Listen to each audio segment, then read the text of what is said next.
Eu queria encerrar essa trilogia nos profetas menores. Eu confesso que nesses últimos dias, reli todos os livros dos profetas menores. No Antigo Testamento, eles são chamados de os 12. São 12 pequenos textos, alguns muito pequenos, como Obadias, por exemplo, que nem é dividido em capítulos, tão pequeno que é. E eles eram escritos em um único pergaminho. Então eles eram chamados de os 12. Havia o pergaminho do profeta Isaías, um grande rolo, 66 capítulos, o pergaminho de Daniel, o pergaminho de Ezequiel, o pergaminho de Jeremias, com as lamentações de Jeremias. Mas esses 12 pequenos livros de profetas são chamados os profetas menores, porque o livro é pequeno, eram escritos em um único rolo. E eles são de diferentes épocas.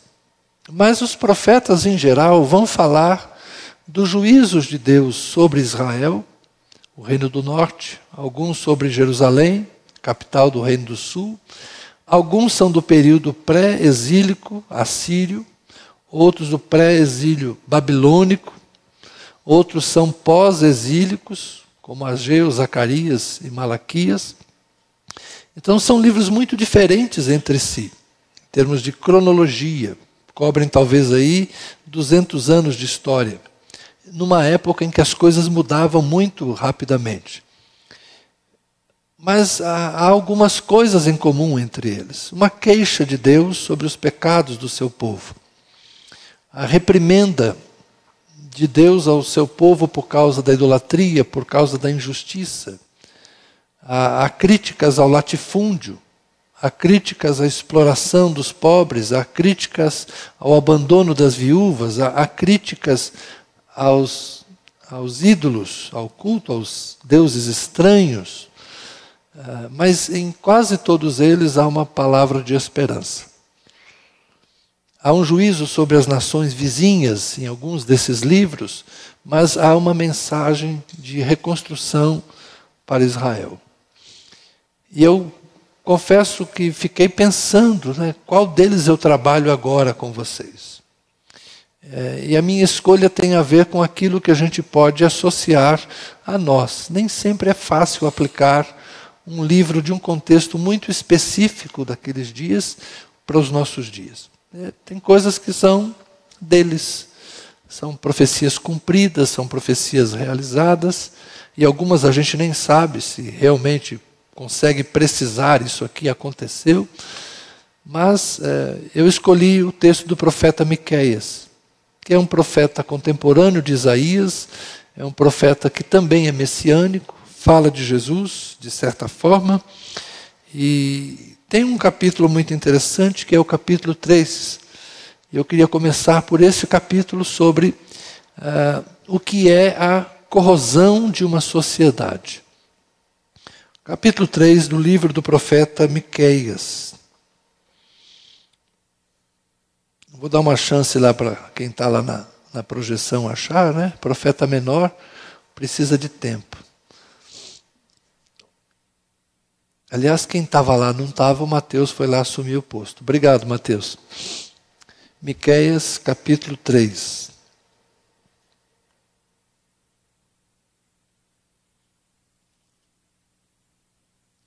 Eu disse, é Deus falando, eu disse, escutem agora, governantes de Jacó e chefes da casa de Israel. Por acaso não é a vocês que compete conhecer a justiça? Mas vocês odeiam o bem e amam o mal. Arrancam a pele do meu povo e a carne de cima dos seus ossos. Vocês comem a carne do meu povo e lhes arrancam a pele. Quebram os seus ossos e os repartem em pedaços que vão para a panela e em carne que vai para o caldeirão. Um dia eles hão de invocar o Senhor, mas Ele não os ouvirá. Naquele tempo esconderá deles a sua face por causa do mal que praticaram. Vamos seguir o texto, depois eu volto. Assim diz o Senhor a respeito dos profetas, que fazem o meu povo andar errante e clamam paz, quando têm o que mastigar, mas apregoam guerra santa contra aqueles que não lhes dão nada para comer. Por isso vocês terão noites sem visões, vocês terão trevas sem adivinhações. O sol se porá sobre os profetas e o dia se transformará em escuridão. Os videntes serão envergonhados. Por favor, vidente aqui não é uma palavra pejorativa, é porque muitos dos profetas tinham visões. Okay? Então os videntes serão envergonhados e os adivinhos serão humilhados. Todos eles colocarão a mão sobre a boca, porque não haverá resposta de Deus. Quanto a mim, estou cheio do poder do Espírito do Senhor, cheio de justiça e de força, para declarar a Jacó a sua transgressão e a Israel o seu pecado. Escutem agora isto, governantes da casa de Jacó e chefes da casa de Israel. Vocês que detestam a justiça e pervertem tudo o que é correto, que edificam Sião com sangue e Jerusalém com iniquidade. Os seus cabeças dão as sentenças por suborno. Os seus sacerdotes ensinam por interesse. E os seus profetas adivinham por dinheiro. E ainda se apoiam no Senhor, dizendo: não está o Senhor no meio de nós? Nem o mal nos sobrevirá.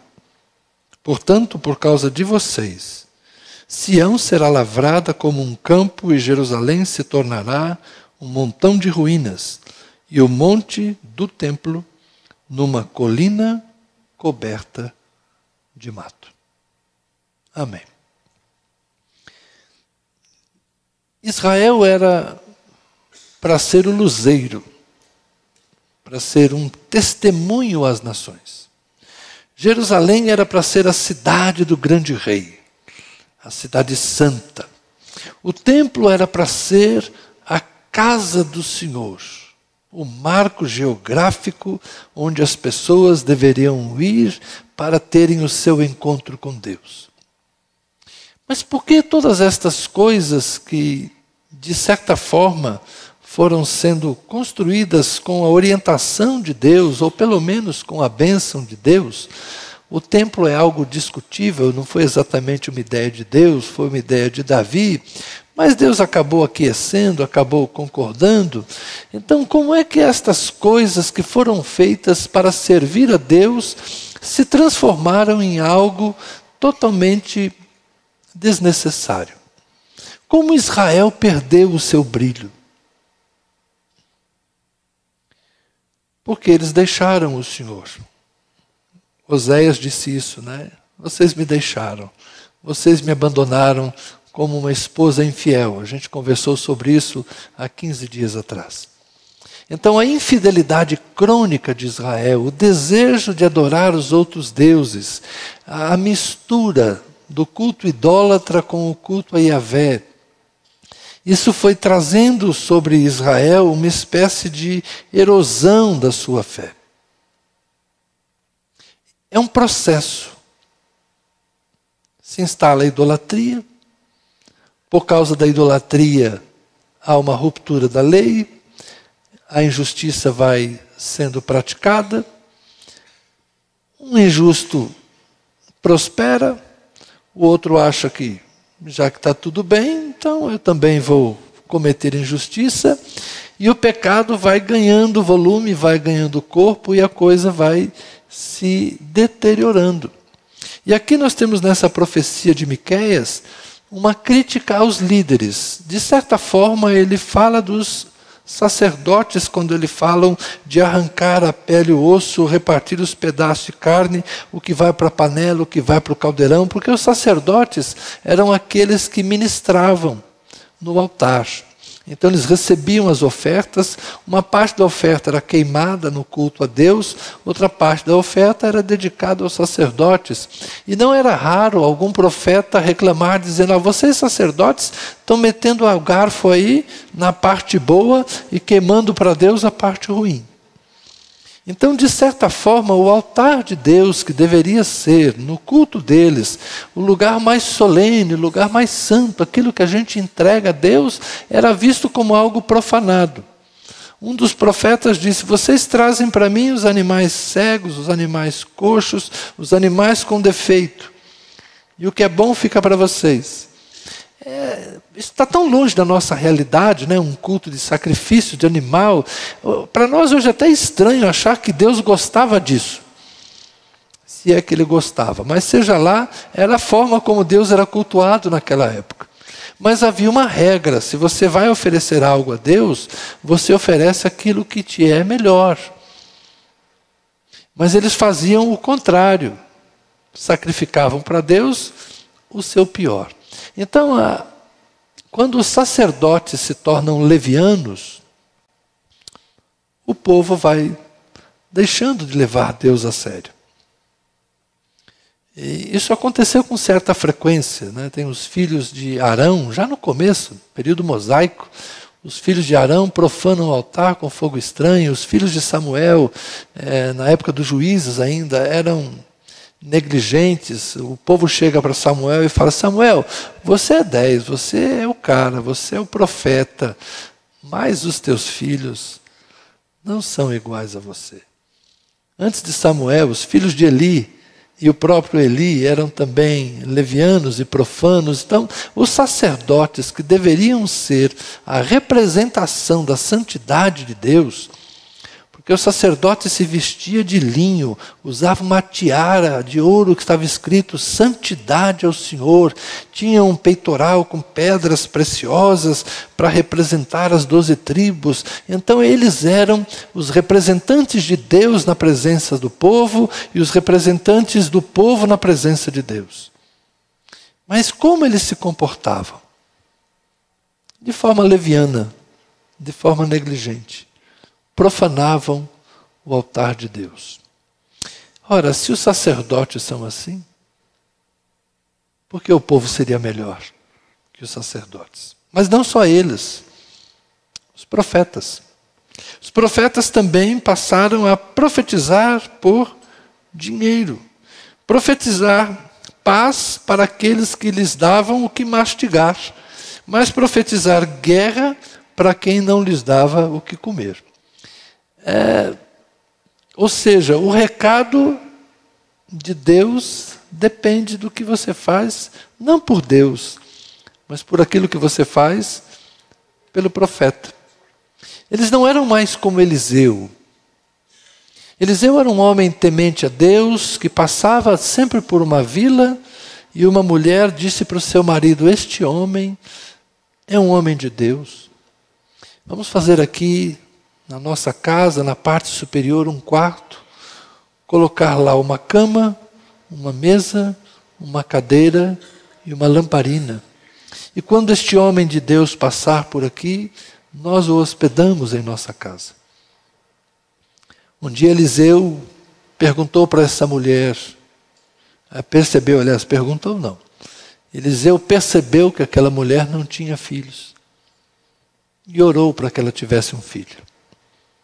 Passados mais ou menos 10 anos, o filho daquela mulher teve uma dor de cabeça forte e repentinamente morreu. Aí a mulher chegou para o marido que estava no campo e falou: estou indo falar com o profeta. Chegou perto do profeta Eliseu, e o moço de Eliseu, Geazi, tentou contê-la, e Eliseu: não, Geazi, deixa, ela está amargurada e eu não sei o que está acontecendo. E ela disse para ele: eu por acaso te pedi um filho? Por que você orou para Deus me dar um filho e agora ele morrer? Como quem disse assim: resolve agora. E Eliseu pega o Geazi, que é o seu criado, fala assim: Geazi, vai lá com o meu cajado, coloca o cajado em cima do menino. E aí a mulher fala assim: eu não saio daqui se você não for comigo. Não adianta mandar o Geazi, não adianta mandar o cajado, eu não saio daqui se você não for comigo. E Geazi corre, ele é jovem, vai lá, coloca o cajado em cima do menino morto, que estava lá em cima da cama. Morto estava o menino, morto continuou. Aí Geazi volta, o Eliseu já está caminhando com a mãe da criança. Geazi o encontra no caminho e fala: olha, Eliseu, o cajado não funcionou não, o menino está morto. Eliseu vai lá, sobe no quarto, o menino está posto na cama dele, no andar superior da casa. Se coloca sobre o menino, mão sobre a mão, olho sobre olho, boca sobre boca, respira sobre o menino. E o menino volta a viver. Então Eliseu entrega o filho para a mãe. Isso é profeta. Isso é profeta. Que vê a necessidade. Entende que seria uma bênção para ela ter um filho. Vê a dificuldade, mas se envolve. E essa é uma lição extraordinária que Deus dá para Eliseu. O cajado morto, o bordão, um pedaço de madeira, que antes foi uma planta viva, mas que agora é um pedaço de madeira morta, não pode dar vida. Mas o profeta é vida na vida, olho no olho, boca na boca, mão na mão. O corpo de Eliseu aquecendo o corpo do menino. Então, é um profeta que se envolve. Profeta é isso.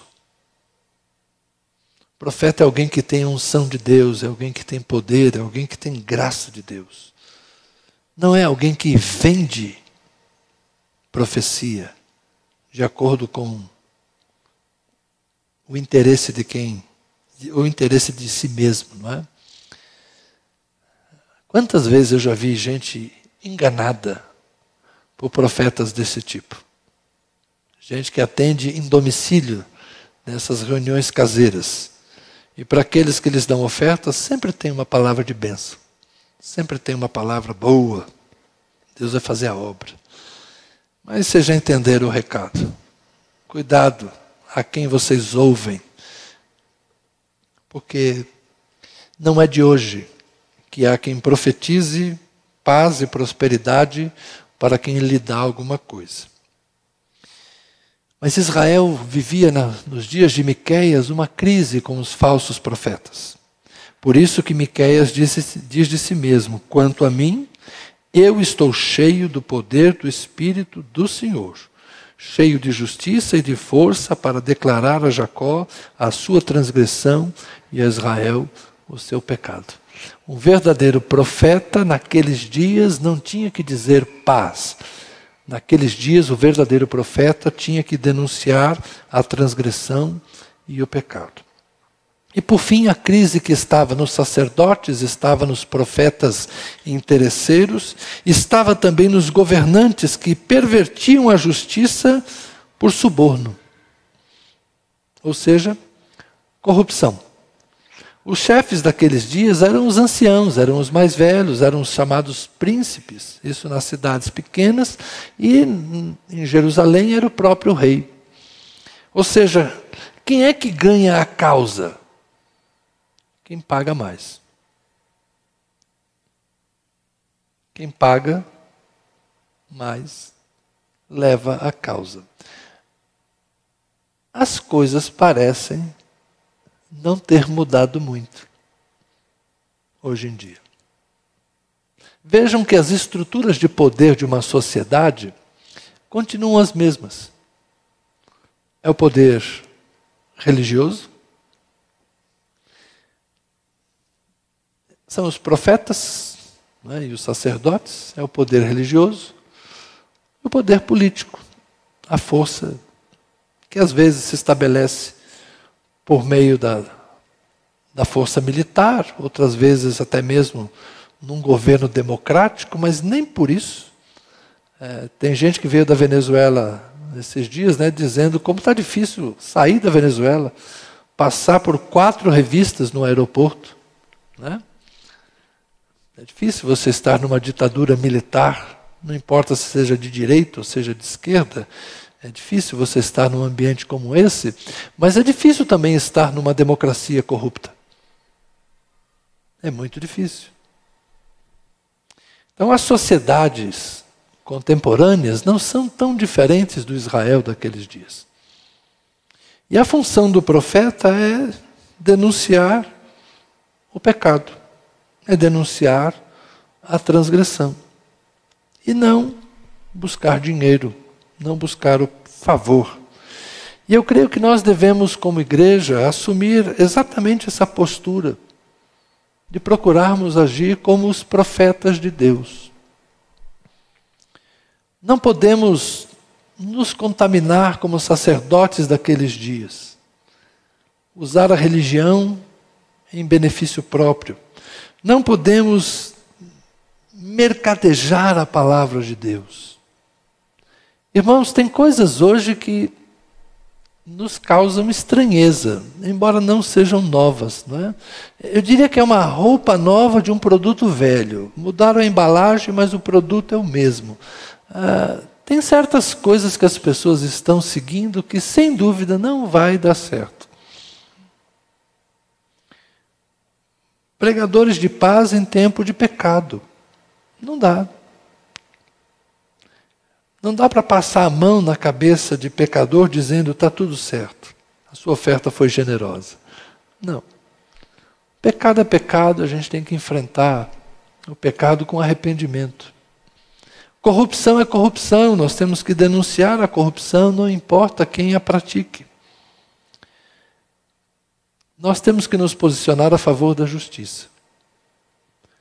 Isso não tem a ver necessariamente, não é, com quem está no poder agora. Nós temos que nos posicionar em favor da justiça, não importa quem esteja no poder. Então que a gente tenha uma postura de verdade, de retidão e de santidade. Isso vai mudar? Poxa, mas se eu estou dizendo que essas coisas aconteciam lá e continuam acontecendo, é sinal que isso não tem cura, isso não tem mudança. Eu diria que no mundo sem Deus não tem mesmo. Mas é por isso que Jesus veio trazer o reino de Deus. E o reino de Deus é justiça, paz, alegria no Espírito Santo. E eu quero ler um outro texto de Miqueias, que é o que me dá esperança. Então essa leitura do contexto de Miqueias não é diferente do nosso contexto. Se nos dias de Miqueias os sacerdotes eram corruptos, os profetas eram mentirosos e os líderes do povo também praticavam injustiça, olha, nós vamos continuar vendo isso, mas Deus tem uma palavra para nós, para nos dar esperança. No capítulo 6, verso 6, eu diria que é o que me anima, o que me encoraja. Com quem me apresentarei ao Senhor e me inclinarei diante do Deus excelso? Virei diante dele com holocaustos, com bezerros de 1 ano? Será que o Senhor se agrada com milhares de carneiros, com 10.000 ribeiros de azeite? Darei o meu primogênito pela minha transgressão, o fruto do meu corpo pelo pecado da minha alma? Ele já mostrou a você o que é bom e o que o Senhor pede de você. Que pratique a justiça, ame a misericórdia e ande humildemente com o seu Deus. Esse é um dos textos que eu guardo sempre no meu coração. O que é bom para mim, o que é bom para você. Eu sei que tem gente dizendo que o que Deus quer de você é o seu sacrifício. O profeta aqui está dizendo, que sacrifício eu vou dar a Deus? Novilhos? Sacrifício de animais? Oferta de libação, azeite, vinho? Vou dar o meu filho? Naquela época era um absurdo, né? Mas em outros cultos havia sacrifício de filhos. Abraão aprendeu muito cedo que Deus não quer isso. O sacrifício de Isaac, ou o quase sacrifício de Isaac, foi para ensinar a descendência de Abraão que Deus não quer que ninguém sacrifique seus filhos. Filhos são herança do Senhor, filhos são bênção do Senhor. Deus deu o seu filho por amor a nós, mas Deus não quer que nós demos nossos filhos jamais em sacrifício a Ele. Mas naquela época era algo que se fazia em outras crenças, em outras religiões, a outros deuses. É isso que Deus quer. Deus quer seu dinheiro, Deus quer o seu carro, Deus quer a sua casa. Tem gente fazendo isso por aí, pedindo o que você tem de melhor. Aí a pessoa vai lá e pensa o que é seu bem mais precioso, se desfaz dele e entrega, pensando que entregar para homens, entregar para a igreja, é entregar para Deus. Deus não quer nada disso. Deus não está à venda. Deus não pode ser comprado. E Deus não precisa de dinheiro. Deus é dono do ouro e da prata. Gente, honestamente, quem colocou esse planetinha aqui rodando, quem colocou essas coisas todas aqui dentro dele, foi Deus. Vocês acham que Deus está interessado em ouro e prata? Deus está interessado em posses? Deus está interessado em casas? Olha esse universo, gente. Olha o tamanho desse negócio que Deus fez. Você acha que Deus precisa de alguma coisa? Deus só quer teu coração. Deus quer você. Deus não quer suas coisas. Deus não quer o que você tem. Deus quer o que você é. Deus quer mudar a gente. Por isso, pratique a justiça. Ame a misericórdia e ande humildemente com teu Deus. Os sacerdotes, os profetas e os líderes eram injustos e corruptos. Deus quer de mim e de você que a gente pratique a justiça. Faça a coisa certa. O que é seu é seu. O que é do outro é do outro. O que é verdade você fala. O que é mentira você despreza. Cuide bem da sua vida e deixe o outro cuidar da vida dele. Evite problemas. Evite falatórios. Evite maledicência. Evite murmuração. Evite cometer injustiças.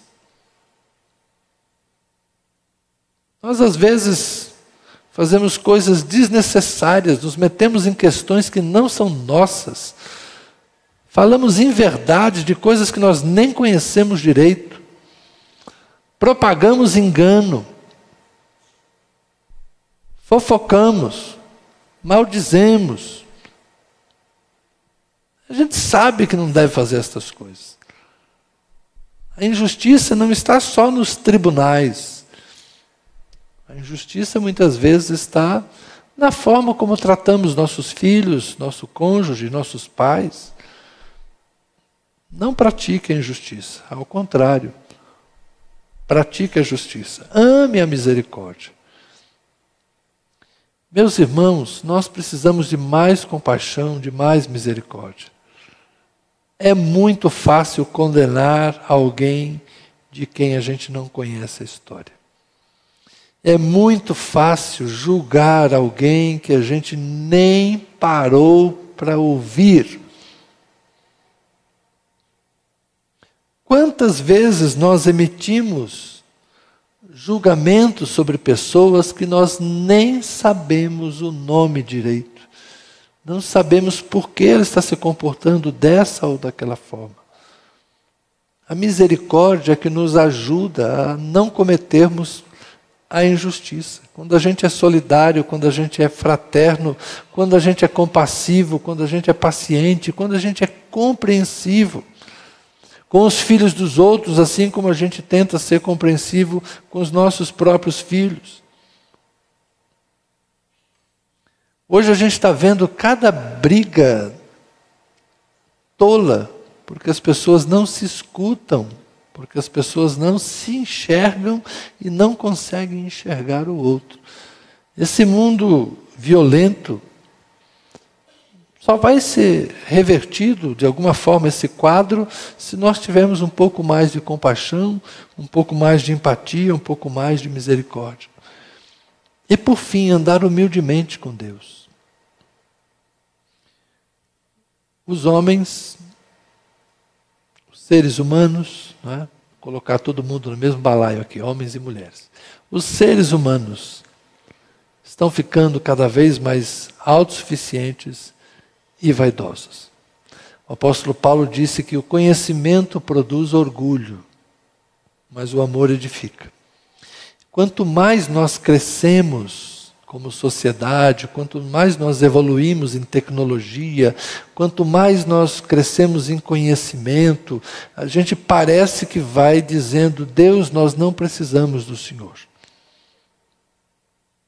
Até que vem o dia mau, até que vem o dia ruim, até que vem a noite escura da alma, e aí a gente precisa pedir ajuda para Deus. Mas nós precisamos andar humildemente com Deus. A humildade precede a honra. A soberba precede a queda. A história da Bíblia tem alguns registros interessantes.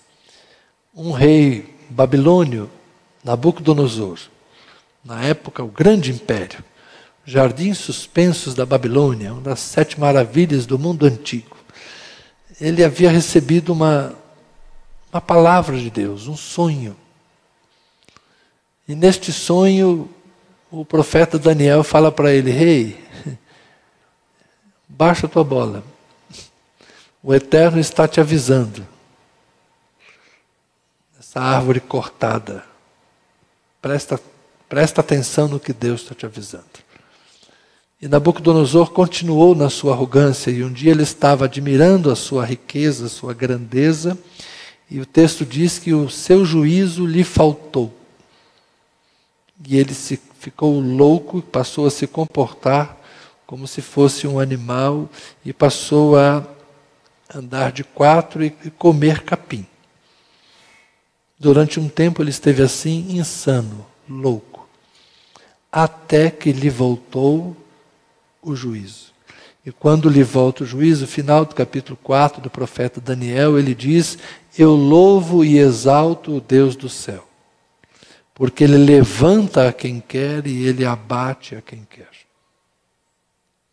Então, a grandeza do coração do homem, a autorrealização, ela pode nos envenenar. A gente precisa andar humildemente com Deus. Porque todos somos mortais. Porque todos somos finitos.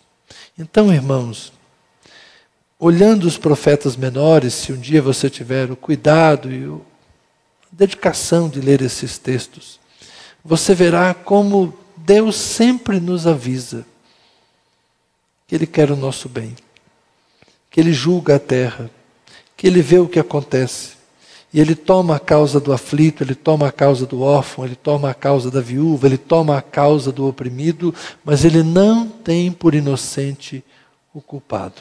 A justiça de Deus se manifesta. E Israel é um exemplo de quantas vezes eles foram levantados e abatidos. Deus os tira do Egito, eles conquistam a terra, mas eles perdem a terra. Vão lá e reconstroem a terra, mas perdem de novo.